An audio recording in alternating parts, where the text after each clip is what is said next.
Are you a new investor and you're looking to see what brokerage firm may be the best fit for you if you want to start investing on your own? Well, you're in luck because today we're going to discuss the top 3: Fidelity, Charles Schwab, and Vanguard. And you're in luck because between the both of us, we've had accounts at these firms for probably over 20 years. Hopefully, we can help you make a decision.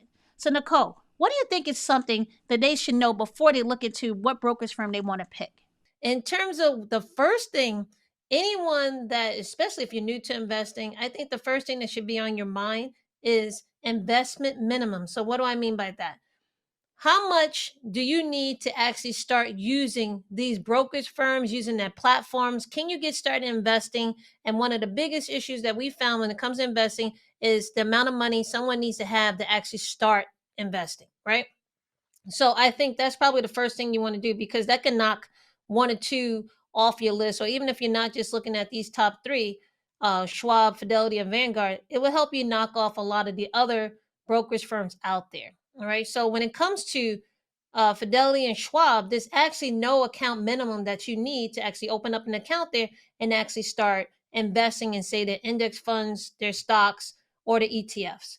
Now, when it comes to Vanguard, yes, there's no minimum, but in order to get into any of their index funds, which Vanguard is traditionally known for, there are minimums with that. So in terms of investing in the index funds, you're talking about anywhere between 1 to 3,000, and more commonly, it's going to be at least 3,000 to start getting into the index funds on Vanguard. Do you agree, Nadia? Yeah, I agree. So I think like if you're a beginner investor and you're more concerned about what platform you can start using right away and not have to worry about any barriers that are going to stop you, I think Vanguard, most of their funds, it's at least $3,000. So that's going to be a barrier for most people. So if you're looking at between the 3, Fidelity and Charles Schwab, you can start investing with as little as $1. Now there's certain securities on Vanguard you can start investing in for as little as $1, and we'll get into that later. But if you're looking at which one you could start right away, I think Vanguard kind of loses out because most of the investments that people go there for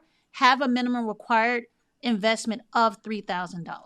Now, I want to make it clear, when we're saying that the investment amount can be a barrier, I don't want to just focus on if it's a barrier because you don't have the money to invest. I think a lot of times when you're a beginning investor, you have the money, you might be a great saver, but you're afraid to invest in it because you might be thinking you can lose your money. So I believe there's a large class of people out there that have the money to invest, but they don't want to risk it in these brokerage firms or in investing. So with that, that investment minimum can give you a little bit of peace of mind. If you're willing to go and you have the money, you can go to Vanguard with those low cost index funds. It's still a great option.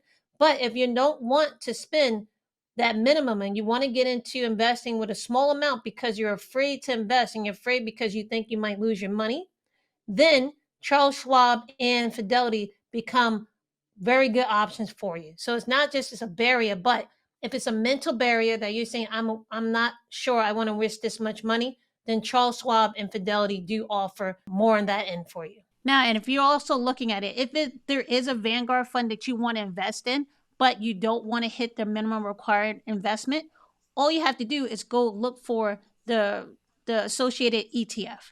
They have the same underlying securities that they are investing in, but there's no minimum investment. The minimum investment is going to be the price of that ETF.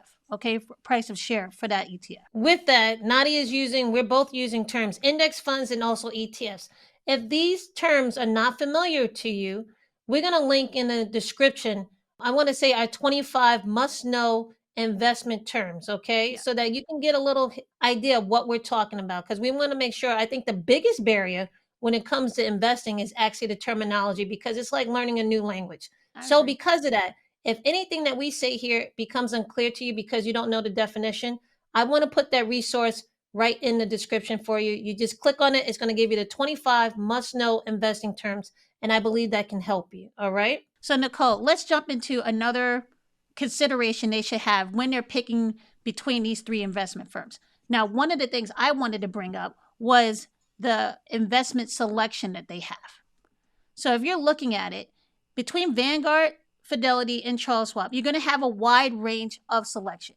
But then it starts to differ about how many you have. Like sometimes too much could be too much, But you also, when it comes to investing on your own, me personally, I would like to have more options of me being able to invest in something. So if you look at Vanguard and Charles Schwab, when it comes to mutual funds or no transaction fee investments, with Vanguard and Fidelity, they have about 3,000 no transaction fee funds that you can invest in. But then when you look at Charles Schwab, that number jumps up to 8,000 that you have the ability to invest in. So if you're a person who wants more options of what they can invest their money in, and you want to see if there are investments that fit your needs, then if you're looking at that, Charles Schwab may be a platform that you want to look into, especially because the number of things you can invest in with no transaction fees is much greater than Fidelity and Vanguard. Availability of options, yes, I totally agree. You want options, but I think once you get into the thousands range, they're pretty much similar. Okay. You're going to have a good amount of options on any one of these platforms. And especially if you're a beginning investor, Yeah. I think the more options you have, the more confusing to be. It's like more like the Chinese food menu. You have over 180 items that you could choose from on a Chinese food menu, but there's only going to be like 4 or 5 that you actually need. So each Okay, one of those first are going to first give you're you. dating yourself and you're also telling from where you're from because that's the Chinese food takeout restaurants. You go to a regular Chinese food place, they're not going to have 180 items on the Well, menu most of the time. but those 180 items, half of them they're not gonna cook for you because they probably don't even know what. No one ever orders those things. So that's the same thing when it comes to these platforms, right? As long as you have a good number of core things, and they basically all have, it They might do. be named different, but they basically are the same thing. It might be a little similar change between each one of them in terms of funds, what you can buy, including ETFs. But as long as you have an option, say for a total market fund, which is investing in all the available public companies available in the stock market. Each one of them has that. So as long as you have options like that, it doesn't really matter to me which one you can go with. But if they don't have options that one has in terms of core investment options, then yes, you should be choosing the one that is more comfortable for you. With that, I want to talk about fees because you also brought that up in terms of the second thing, right? Yep. Nadia and I, like she said, we're customers of each one of these brokerage companies. And one of the reasons why we chose them, one, because of reputation, two, because of the availability of the investment options, but three, because they all have an emphasis on a retail investor in terms of fees. Now, fees, no matter what you put yourself in a fund or ETF, fees work against you in terms of growing your money in the market. And the main reason why people put their money in the stock market is for it to grow. So you want to be in a brokerage firm that does not charge you as much as they could when it comes to fees. And each one of these does a good job with that. Well, I would say yes, but there is a fee that Vanguard does charge. So when it comes to Fidelity and Charles Schwab, having an account there, you don't have an annual fee. When you have an account at Vanguard, there is a $25 annual fee.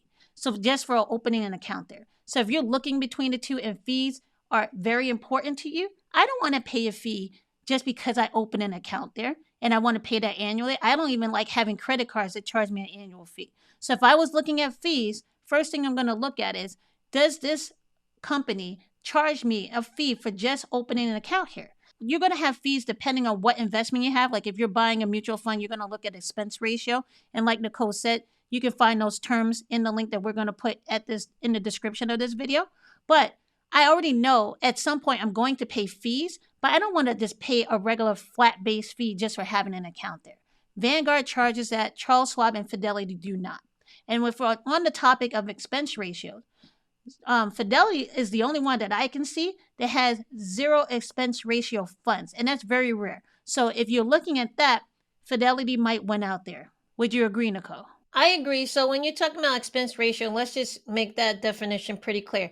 An expense ratio is really covering the expenses of running the fund. Yep. Okay. So the lower it costs to cover the operating cost, the marketing cost to have that fund, the better. All right. So all these have about like 0.02% expense ratio when you're dealing with mutual funds, which turns into, like, say, for instance, SWPPX. This is Charles Schwab's S&P 500 index fund. It has an expense ratio of 0.02%. So if you want to turn that into dollar amounts, That is, they're charging you $2 for every $1,000 invested. All right. So these are very, very low expense ratios when it comes to these index funds.